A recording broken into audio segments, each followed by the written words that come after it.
Le chiffre de l'inflation globale de décembre pour la zone euro était conforme aux attentes des analystes.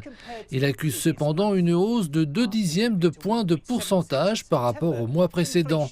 Après avoir chuté à 1,7% en septembre, l'inflation a augmenté de plus de 40% au cours des 3 derniers mois. En novembre, les prix de l'énergie ont chuté de 2%, mais ils ont augmenté à un taux annualisé de 0,10% le mois dernier. L'inflation des services reste également élevée, passant de 3,9% en novembre à 4%. Si l'on exclut les éléments instables tels que l'énergie et les denrées alimentaires, ce que l'on appelle l'inflation de base est resté stable à 2,7%, ce qui correspond aux estimations des analystes.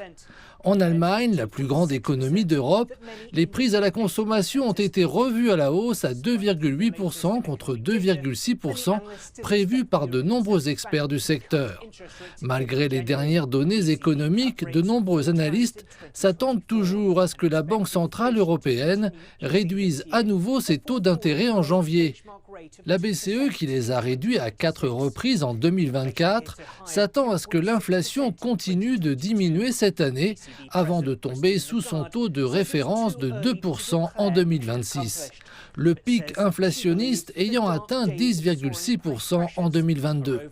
La présidente de la BCE, Christine Lagarde, estime qu'il est trop tôt pour crier victoire, mais elle pense que la sombre période marquée par la flambée des prix est bel et bien révolue.